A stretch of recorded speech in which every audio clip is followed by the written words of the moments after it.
Hello, and welcome to the Meat Institute's webinar, Breaking Down Logistics Costs, Understanding Key Drivers and Cost Mitigation Tactics. I'm Matt Allen, the Manager of Regulatory Affairs at the Meat Institute, and I will be introducing today's speakers and moderating the Q&A for this webinar. We are looking forward to a great discussion today on a topic we know is top of mind for many of our members. I'd like to take a moment to thank Dynamic Logistics for being our sponsor for this webinar. Dynamic Logistics builds tailored solutions that combine powerful technologies, a dedicated team of experts, and a curated carrier network to help meat shippers turn supply chain chaos into clarity. DLX is focused on helping its clients mitigate transportation costs, gain 24/7 shipment visibility, and boost OTIF scores.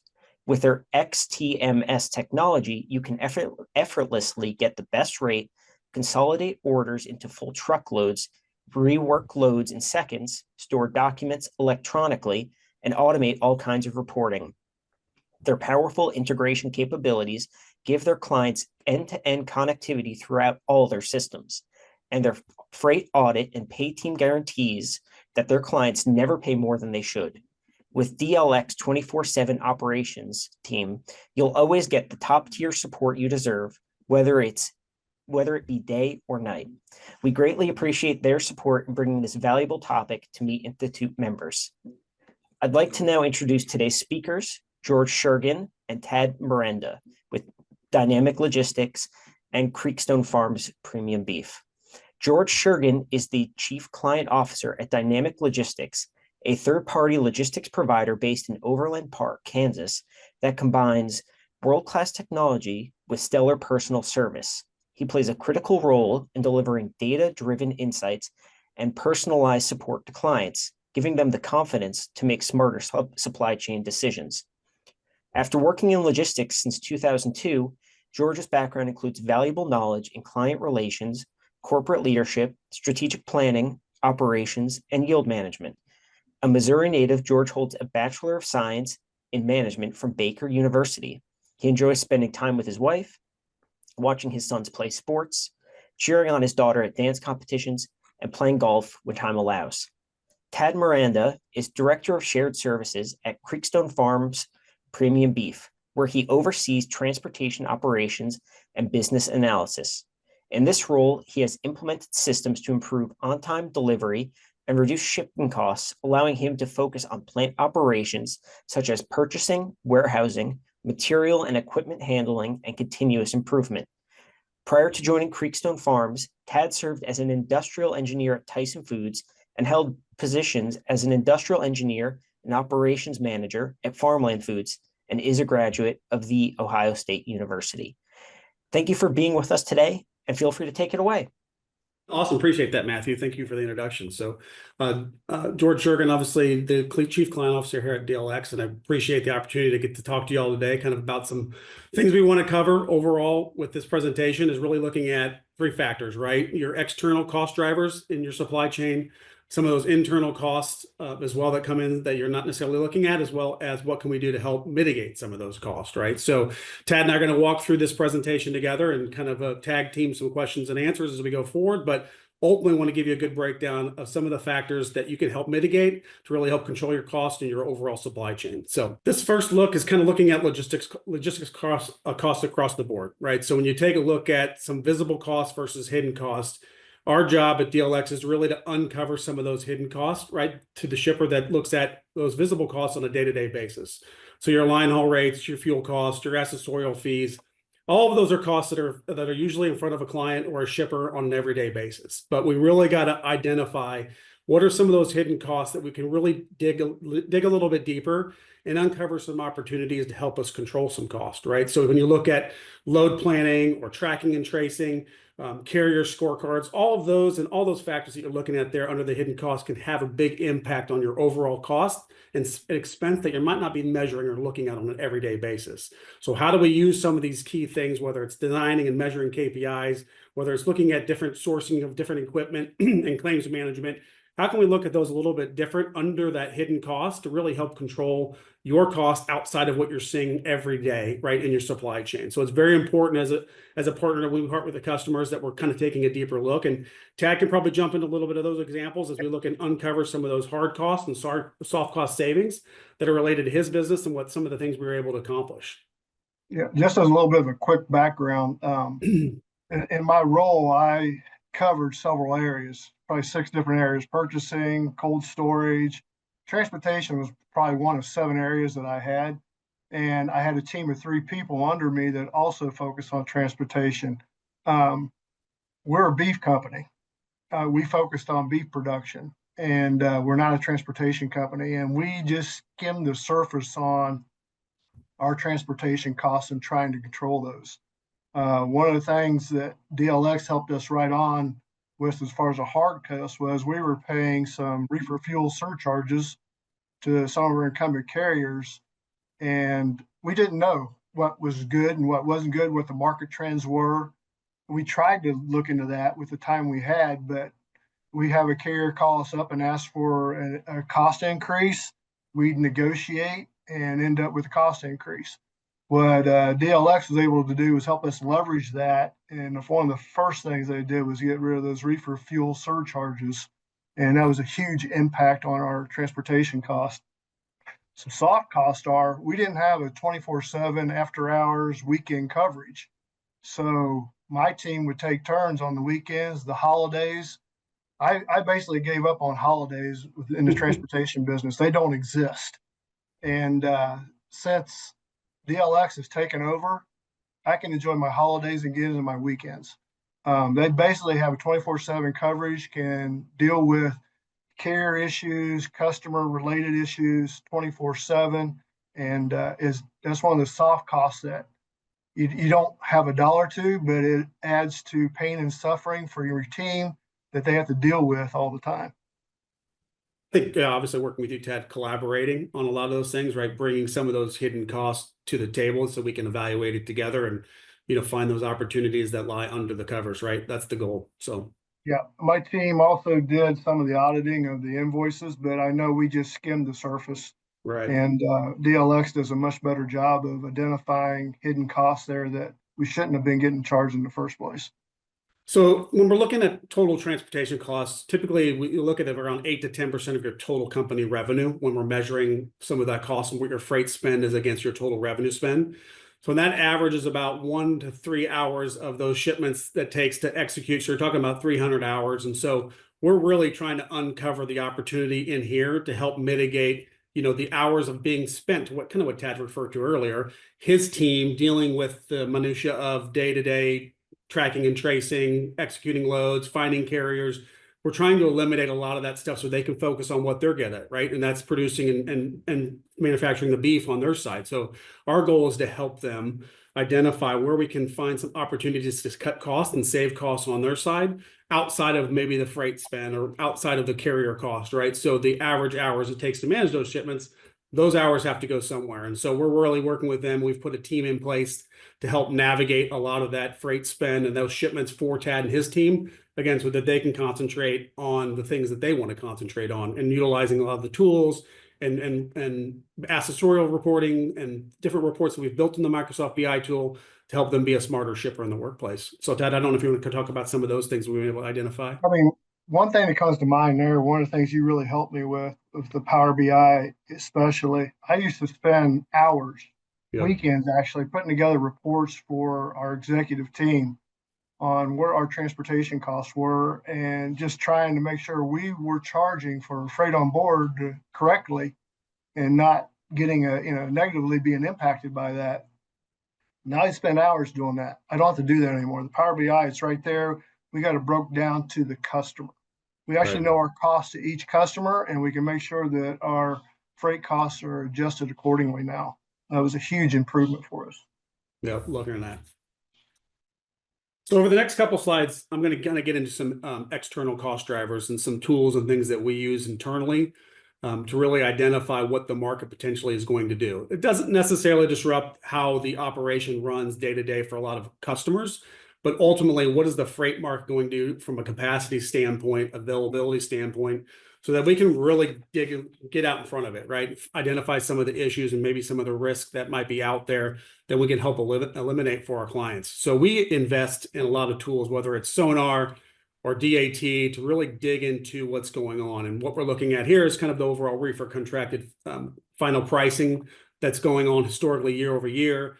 You can see where we are today versus where we've been and where we're going, right? Our goal is to figure out if there's signs or there's trends that we need to be available to, or that we're seeing that we need to be out in front of it, right? How do we mitigate that with our carrier base, with our technology, whether it's the TMS from the ability to track, the ability to consolidate, or whether it's looking at the on-time and carrier scorecards when we're really evaluating what carriers are being successful and what carriers we really need to change and add new ones in.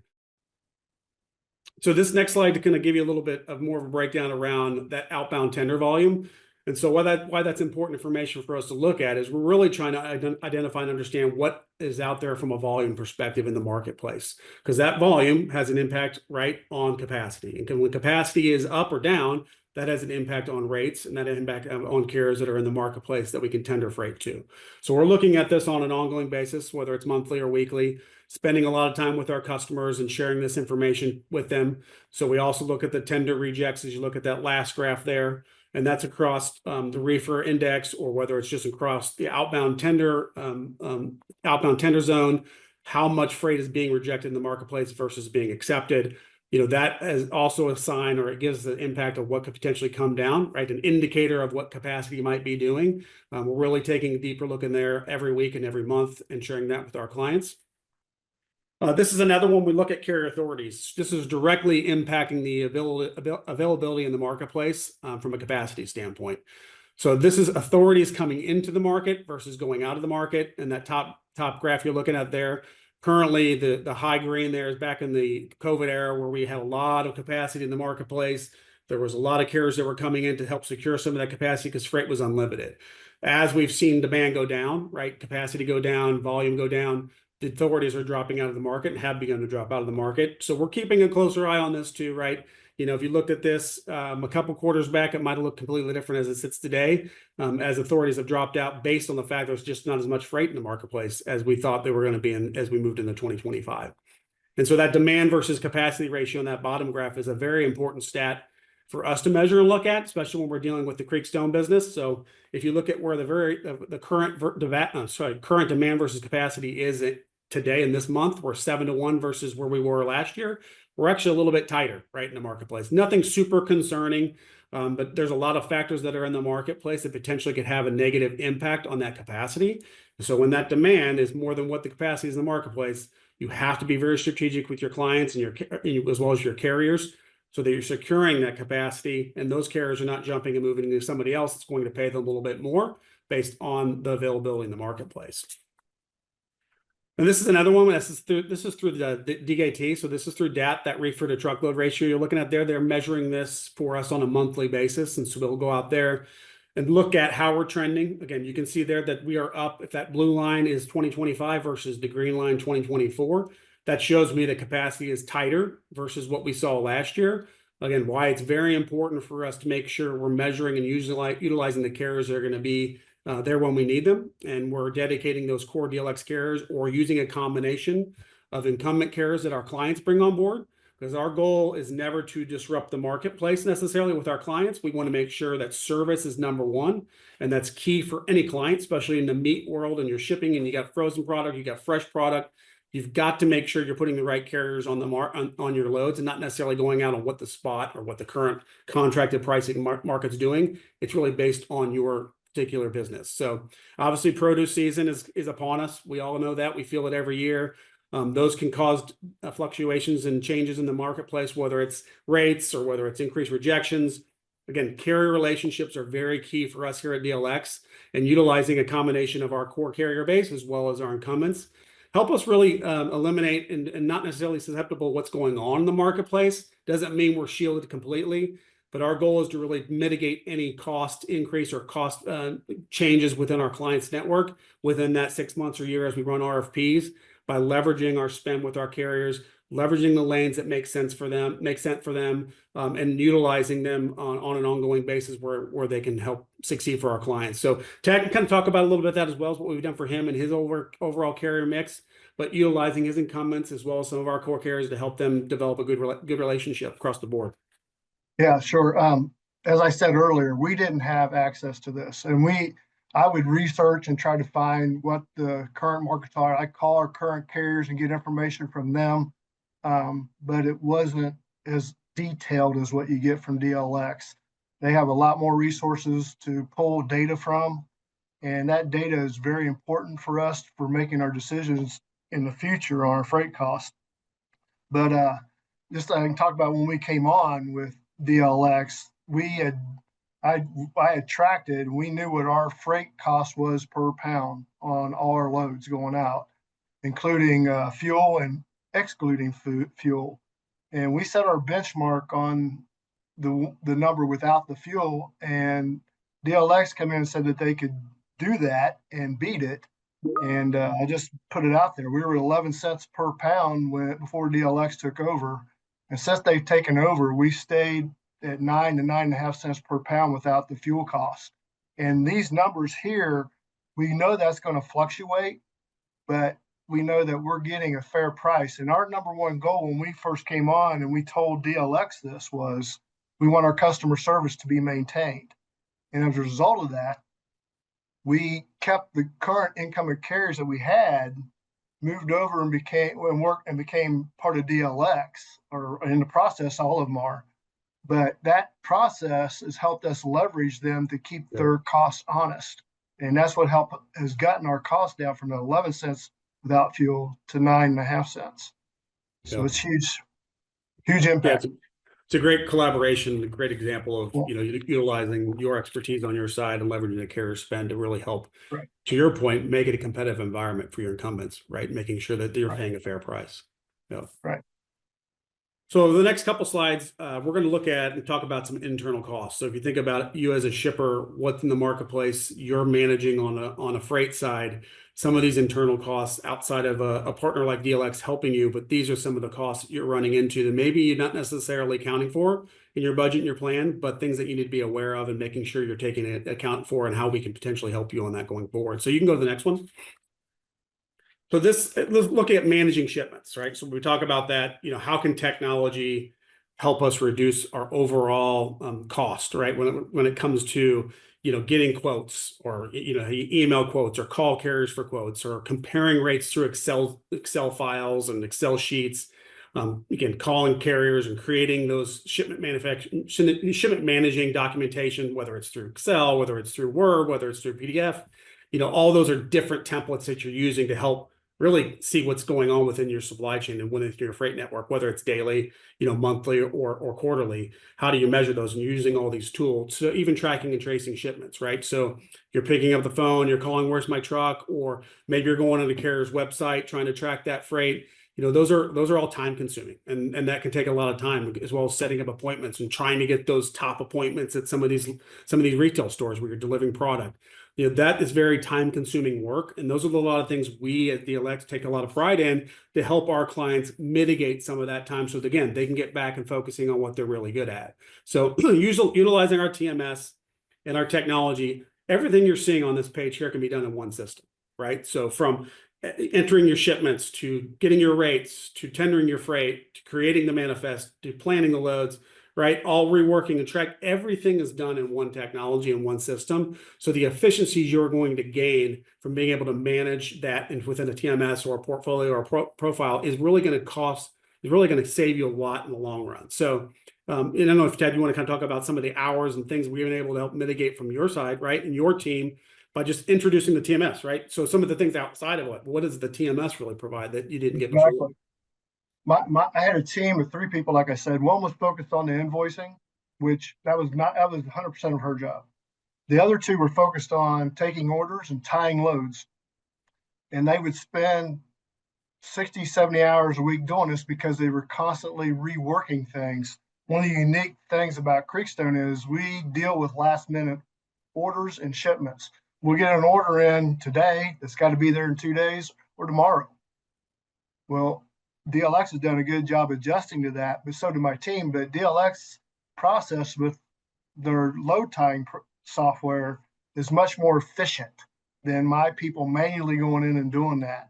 So basically, once we started moving into DLX, we saw that those team members had more time on their hands and didn't have to do all that extra double dipping and changing loads around.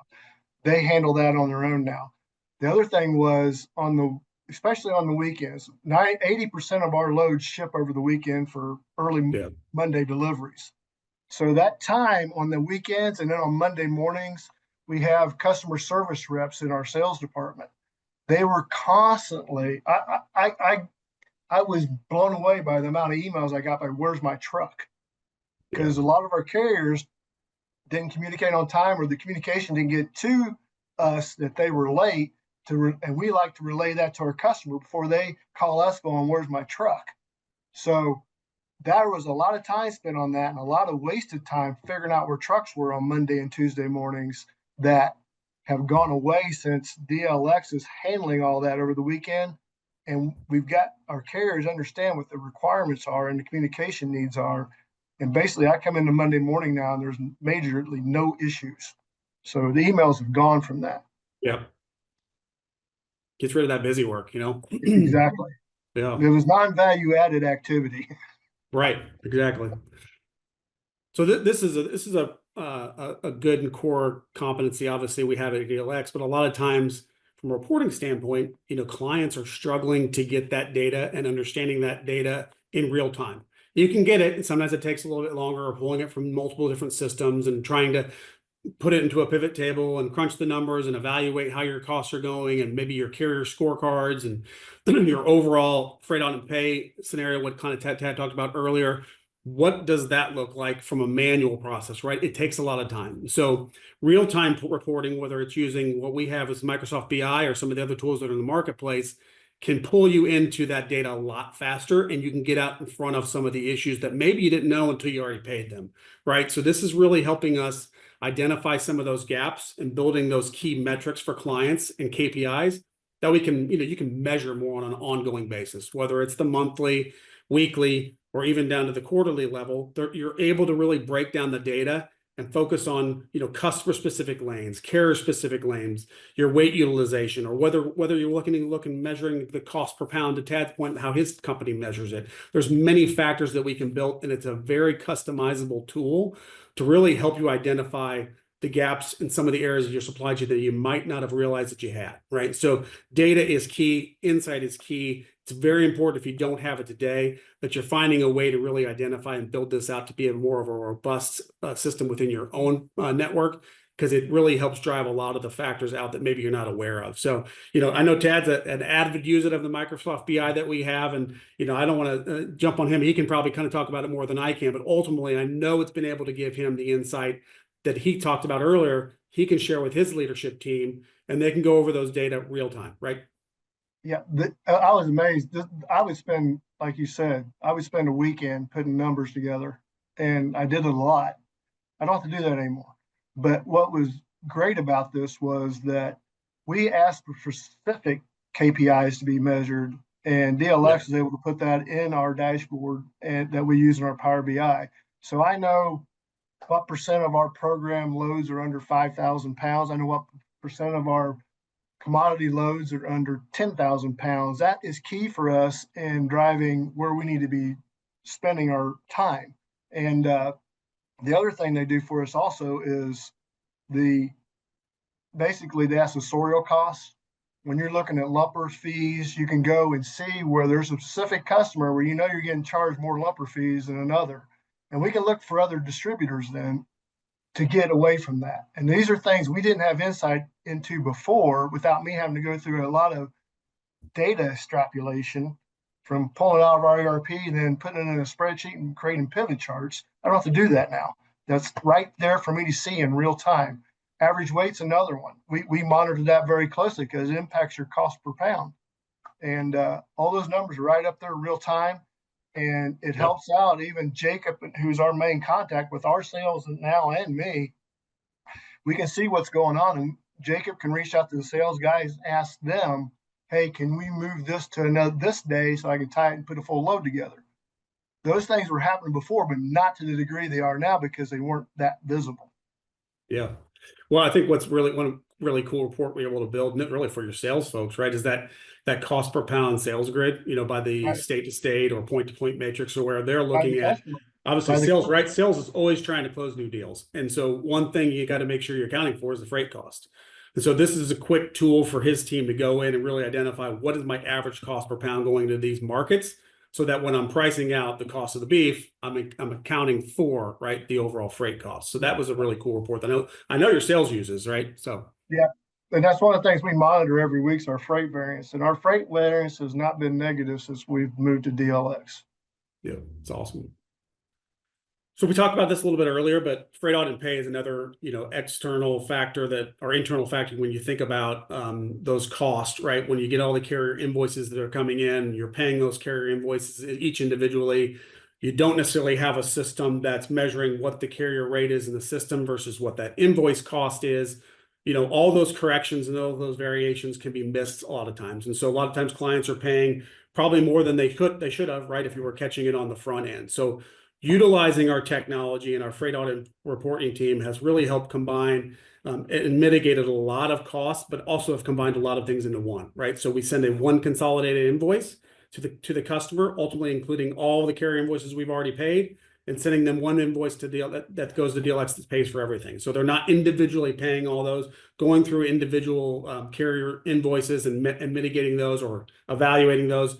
We have a team that's here to help build that, and has really helped eliminate a lot of time on their hands to where they can focus on they're paying the right amount, right? So we have that audit team that's looking into there.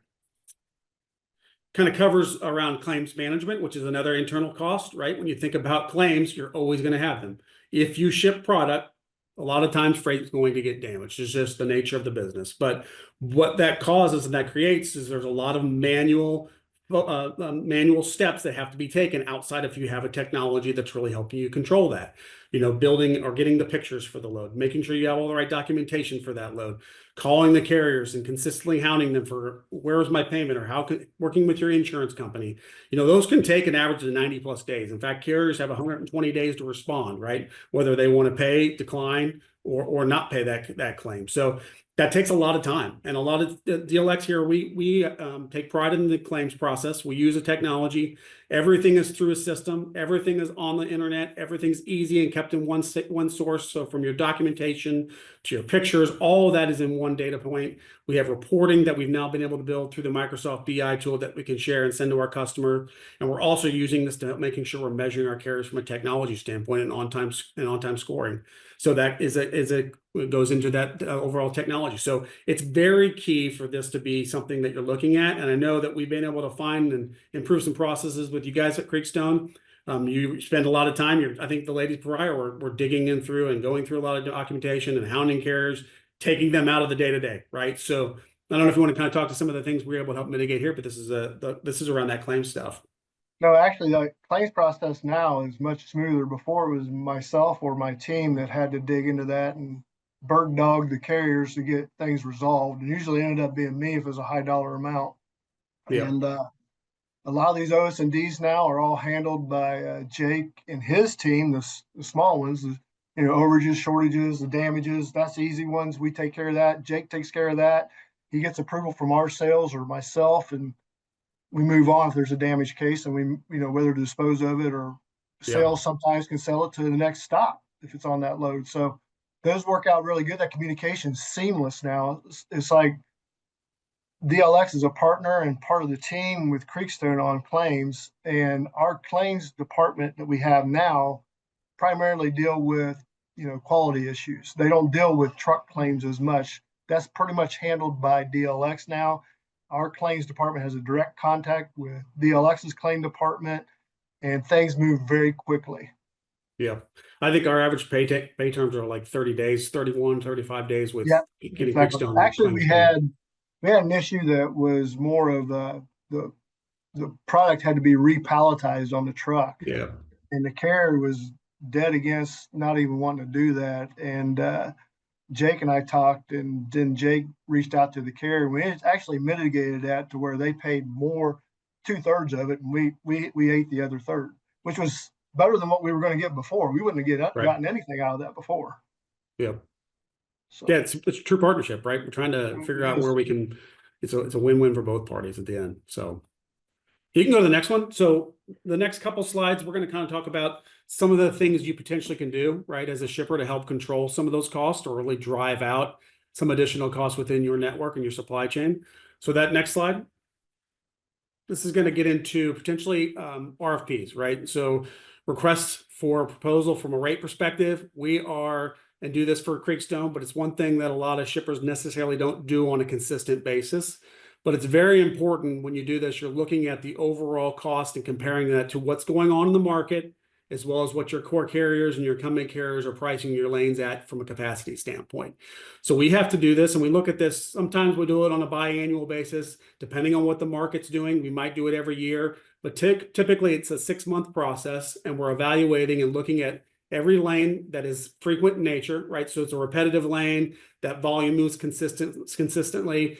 We're looking at the incumbent carrier that's moving that lane. We're also looking at proposing new carriers in that lane based on service, based on capacity, that might help control some of the cost, right? But that's something that we're very transparent with, one, not only with the carriers, right, but with our customer. But we're going to make sure that if we're going to change a carrier in a lane, that we're really evaluating all of those costs that come into it. Because it's not just line haul, it's not just accessorials, it's not just fuel, right? There's service that has to be maintained. So if service is not maintained, that can ultimately cost you more than what the market's driving from a low-cost carrier.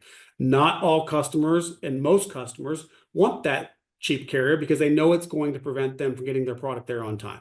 And that's the number one thing that we're measuring. So when we do these RFPs, it is a very strategic RFP process that we're taking a look at all the carriers that are included with the current Creekstone business and potentially new ones that we've added to the mix through our whole organization from our carrier network that we use for all clients. And we'll sit down, we'll review that with the clients, we'll evaluate that as well as the carriers, maybe do 2 rounds, 3 rounds, but it really identifies gaps where we find charges that have been coming through that maybe shouldn't have been charged, right? Or that we can help mitigate, or we can help and maybe make it more of a condensed charge across all carriers instead of individual carriers charging those different charges.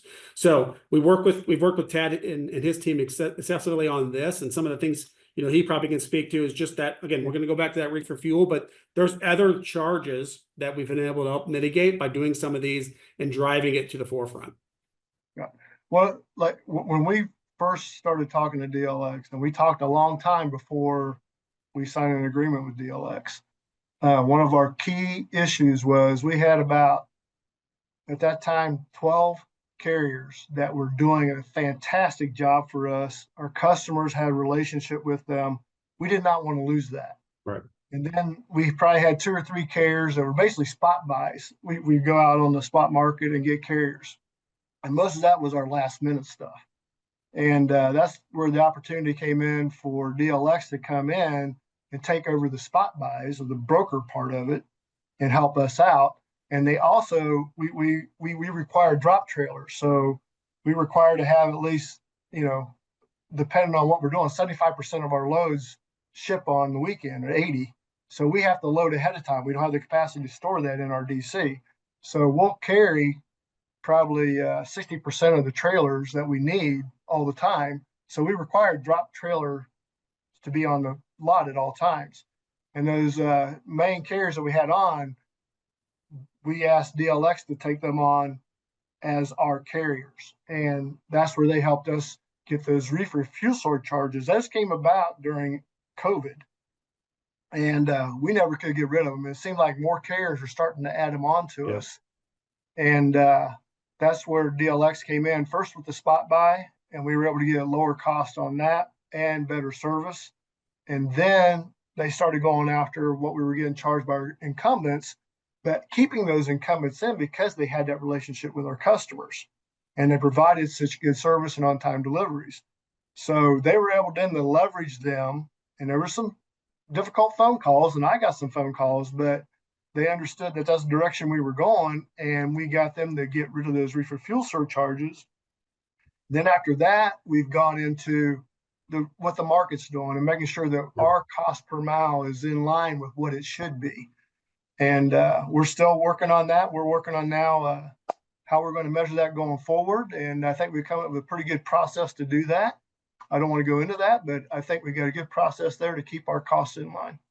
Yep, I agree. Another thing, again, a lot of times this doesn't necessarily get looked at from a lot of the shippers, and maybe it does, maybe it doesn't, but a lot of times becoming a shipper of choice is something that's very critical to ultimately making sure you're securing the right carriers that are going to move your freight. Because there's a lot of shippers that are in the marketplace. So what can make you more attractive outside of make sure you're paying a fair rate? But some of the things you don't even think about, right? Whether it's the driver amenities like a restroom, right? Or just a break area with a vending machine. All those are very important to what it looks at from a carrier perspective on, hey, when I show up there, 90% of the time, 100% of the time, the freight is ready. Or they have drop trailer availability. So I can put my trailers in there. And I know when they call me to come pick it up, that load's ready to go.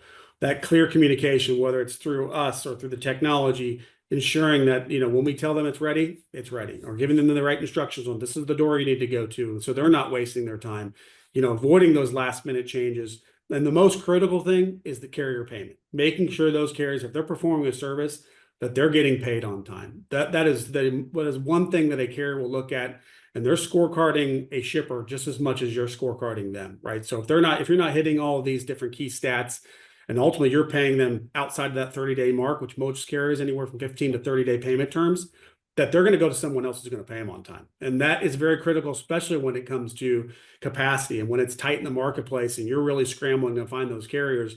You're going to end up paying top dollar to get somebody back in the door because you don't have some of these amenities that somebody else does. Now, so it's just very important as you look at that you're evaluating that.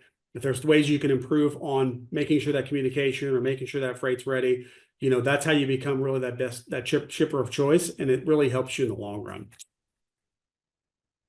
The next slide is going to really talk about how you can invest in technology, or you should invest in technology. So if there's gaps in your TMS or you don't have a TMS, if there's gaps in reporting or carrying compliance that you don't have today, you need to invest in that. If there's a market technology that's out there, whether it's AI and automated booking appointments or whether it's tracking and tracing, on a map, those things are very critical in making sure you're investing in that. Those are some of the averages that it can cost in the marketplace today, right? You can get a free TMS up to something that's really expensive, depending on what your technology or what your operation looks like, and what you're wanting to do and what you're wanting to achieve, right? Just doing the same thing and over again by using a system doesn't necessarily drive efficiencies. You really want to make sure you're investing in a technology or a team that's going to evaluate your overall supply chain in the background and how you can work on the business instead of in the business, right? So you have the day-to-day people that are doing things. How can we continue to evaluate your overall network from an ongoing perspective? It's great to have the technology, but it's also great to have the team. So carrying compliance sticks out to me here as well. And I know we've talked about this in the past, and most of you think about it today. Fraud is in the marketplace. It's something that's not going away. So making sure you're working with a partner that has the right carrier compliance technology, whether it's utilizing an RMS tool or using Highway, we're validating every carrier that comes through DLX, making sure we're hiring a carrier that has the proper SAFER scores, that has the right insurance, and that is going to be all the requirements set by the government that when they're moving your freight, we know that you're covered, right? So it's very important from that perspective. There's so much negativity out in the marketplace today when it comes to carriers just signing up that are not meeting the requirements, and a shipper just wants to get it out the door. They hire somebody, next thing you know, that product's gone missing or that product's damaged, and then you're scrambling to try to get that covered. So it's very important you're working with a partner or you've invested in technology that can help cover some of that stuff. One thing here at DLX that we can offer most clients or most people in the marketplace is just a free analysis. Give us your last 90 days. We'll just take a look at your data and identify gaps in your pricing or identify gaps within your accessorials, or maybe just looking at your overall processing from your invoice perspective. We can do an analysis for you to really help drive you into visibility, maybe where you've lacked in the past. Intelligence through that technology and that pricing is also going to help you from your margin perspective. It's going to help you from your pricing perspective. It's going to control your carriers ultimately in some of those lanes and identify any gaps that might need to cover right in that next quarter or that next 6 months that you're trying to evaluate. And Tad can speak to this, right? Something that wasn't something we signed up with Tad when we first started the conversation with him, right? It was something that took a long time. We had to prove ourselves to Creekstone that we were the right partner for them. And he can kind of talk about that. But ultimately, it's something that we're willing to do for him on an ongoing basis. We look at that Him and I will spend every quarter with our Sean Day, who is our director of client health, and Jake. We sit in a room and we talk about the overall costs that are going on in his supply chain, how we can mitigate something that might require an operational change, right? But ultimately, Tad's on board with it if he knows it's going to drive efficiencies. Yeah, and to that point, we get a monthly report from George on what's going on with the transportation market. I share that with the entire team. We get together about once a quarter and go over, okay, where have we been? Where's our cost at? Yep. Where do we need to go to improve? And every one of those meetings comes out very productive with action items that right now we're in the process of making some tweaks to adjust for what we see coming in the future right now to control our costs. And that wouldn't be happening unless we sat down and talked and reviewed and everybody got to put their get their points made. It's a team effort. It's just basically, it's a true partnership where we're working to control costs. DLX is doing their job and getting paid for it. Creekstone's getting what we expect out of it and seeing our costs controlled to the point that we need to, and we're comfortable that we're not overpaying for freight. Yep. You think about it, it's true testament. You've been able to incorporate TMS or reporting a team and you're paying less on freight. Exactly. The team no longer has been moved to other areas. I don't have a transportation team. DLX is our transportation team. It is seamless. The sales team has direct contact with DLX on any issues or concerns. Last minute ads. The team knows we have our system set up through EDI. Everything goes straight to them on the orders every couple hours, so nothing's missed. And it's seamless. It's better than what I had before. So the next couple slides, I think there's 2 left here. So I appreciate everybody hanging on with us as we went through some of this stuff. But, you know, to kind of conclude the overall presentation here is like, how can we help, right? So you can go to the next slide there. But ultimately, Dynamics Logistics is a third-party logistics company that can help you, right? And can identify opportunities. And so, as we said earlier, we're here in Overland Park, Kansas. You know, we specialize in the meat industry. We have several meat shippers across North America. We're really technology-focused organization, so we're constantly looking at what's in the marketplace that can help us be better for our customers. And ultimately, we provide that service to our customer, right? So whether it's looking at tracking and online tracking to automations using AI, all those efficiencies that are in the marketplace, we are going to continue to invest in, ultimately making ourselves better so that our customer succeeds in the long run. So technology is going to continue to grow. Technology is going to continue to get better. So we just want to make sure we're doing our part in investigating what's in the marketplace to really evaluate and bring to the table. You can go to the next slide.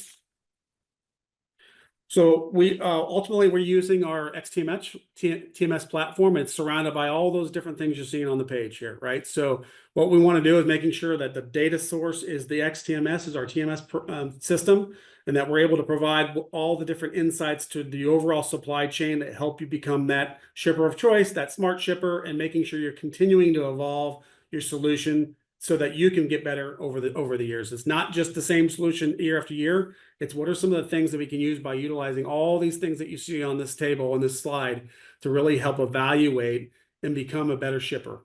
So whether it's rate shop, making sure we're using the low-cost carrier when we need to be, making sure we're paying the carriers like we should based off of that freight audit and pay. Storage, you know, you can't say enough about the fact that the storage documents are all in one place, right? You're not going through someone's email and evaluating 4 different emails to try to get the one POD that you need, right? Everything is captured in one system. The integration hub from the Microsoft BI to the GPS tracking, we just want to make sure we're surrounding our customers with every piece of technology that's out there that helps them become that smarter shipper and that smarter shipper in the long run, and providing them the insight that they can continue, right, to evolve their supply chain. So the next slide is just kind of, hey, we're the meat shipping experts. That's something we pride in. These are some of our customers you see on the bottom here, obviously Creekstone being one of them. We take this very seriously. It's something we pursue on our end. We have sales team dedicated to it. We'd love to sit down and talk to anybody who's interested about becoming a partner with DLX and really evaluating what's in the marketplace that we can help provide to them, right? So again, it's not something you have to sign up for, and it's a 3-year contract off the bat. Let's just sit down with you. Let's just evaluate your overall cost and how we can help mitigate that going forward and where we can play a role in your ultimate supply chain. So Matthew, I don't know if I'll turn it back to you and we kind of go from there, questions or whatever. Thank you, George and Tad. We greatly appreciate your expertise in this area. We do have a couple of questions that have come in through the chat. Just a reminder to those of us joining online, if you have any questions for our speakers, please use the Q&A feature to ask your questions. So we'll kick off with this one. How are most attendees, most meat shippers, qualifying the motor carriers they use? All right. I can only speak for Creekstone, but what we were looking for primarily when we brought on carriers was, first of all, they had to deliver on time to our customers. They couldn't do that. And before we got DLX, we let several carriers go that failed in that. Secondly, communication. They don't communicate with us if they're going to be late or there's going to be an issue. That was a problem. Cost came in, but we're a premium beef company. We knew to get better service, we were going to pay more than the average carrier. We just didn't want the lowest price carrier. We wanted somebody we could count on to be a partner. And we developed some of those before DLX came into the picture, but DLX understood what our criteria was, and that's what they look for in bringing on additional carriers to haul for Creekstone. Yeah, Matt, I think I can piggyback off that as well. As like kind of what I talked about earlier, we're evaluating those carriers utilizing the technology, whether it's RMIS or highway, two technologies we invest into making sure the scores for those carriers are meeting the qualifications, not just for Creekstone, but across the board when it comes to any shipper. So we're not hiring somebody that's going to move freight for Creekstone that is not qualified through just the industry standards, right? So we're making sure we have the right tools, and that system is keeping track of all their insurance requirements, all their safer scores, so that if anything drops off, we automatically get a flag. That carrier is turned off in the system, and they're no longer be able to be used. That's another one of those soft costs that went away for us. We don't have to keep track of all those, who's got the insurance, who doesn't. Yep. We actually also require, and DLX knows this, at least $250K on cargo, and that's for a reason. And now that's something that we don't deal with. We don't have to worry about saving all those insurance forms in a file and saving them and keeping all that. That's one of the soft costs that went away for us. That's wonderful. Thank you. And actually, because you had mentioned briefly there the carrier scorecards, can you describe a little bit more what that looks like for the average shipper? Yeah, so specifically for Creekstone, really any client, we can build out a scorecard that's really for what they need operationally. But ultimately, we're measuring factors, whether it's their total shipments, right? Their cost. If we have a cost per pound average, we're trying to hit. We're making sure we're measuring those carriers at that perspective. On time pickup, right? So making sure that carrier is hitting the shipper on time and delivering or picking up on time based off what the requirements are through the technology. So it's all being kept tracked to the on-time reporting, right? So delivery as well. So making sure that carrier is hitting that window, right? That has been put forth, that has been set either from Creekstone or other clients. There is a window that carrier needs to hit. So those are all being measured and being set and put in front of for those carriers to see that, and those carriers see that on a monthly basis. We have a team here that our carrier service team, and those folks are spending time with each and every one of our clients that move freight for a lot of our bigger clients. They come in, they'll sit down and evaluate the overall on-time percentages. They'll look at claims ratio. They'll look at overall volumes, but we'll also look at what's maybe out there that they're not moving freight for, so that carrier potentially can leverage more of their backhaul lanes in some areas so that we can drive pricing down for some of our clients. But if I might add a couple of things to that, we also measure, the accessorial cost by carrier. Yep. And you can see detention costs and where those are adding up. And one of the things that we've identified here just recently was we need to standardize those detention costs, so those accessorial costs by carrier. And that's one of the things DLX is helping us do right now. That's perfect. What steps would you recommend for someone in our audience, a meat shipper? What would you recommend they take if they feel their current costs or processes are inflated? Yeah, I would recommend that they honestly need to probably sit down and pull their data together or work with somebody in the field from a 3PL perspective or a supply chain consultant and really identify the opportunities within their data, because they're going to have data is key, and really understanding where their costs are, evaluating it to what the market's driving. So you have a fair comparison to what the market is versus what they're paying, and really look at over those overall costs. That's how when we took it down and we look at Creekstone, we're able to tell you, this is what the market's driving. Here's what you're paying. Here's what we see within your network, whether it's the accessorial cost or fuel cost, and where we can find mitigation from a cost perspective, as well as time perspective, right? So you think about, there's opportunity to consolidate freight. Are you maximizing the amount of product you're shipping on a daily basis? Are you shipping 40,000 pounds like you should be? Are you only shipping 25,000? How are your customers ordering patterns? What is their behavior? How can we help control some of those costs? That's all done through the data, right? And that's how we would recommend you spend some time with someone who can really deep dive into your data, evaluate it, and give you back some analysis that can show you opportunity outside of just, hey, pay less for this lane, but here's your continuous improvement opportunity right within your supply chain. And if I might add, we challenged DLX on that. They come Yep. back and told us, here's what we can save you. And we said, okay, put your money where your mouth is. And we said, if you don't get X% of this, then we want an out. Yep. Because it's not working. And they agreed to that. And they more than beat their expectation that first year. So I got a couple more questions here. So we just talked about, how a shipper can kind of get their own home in order. I'd like to turn to the RFP process. What does the ideal RFP process look like?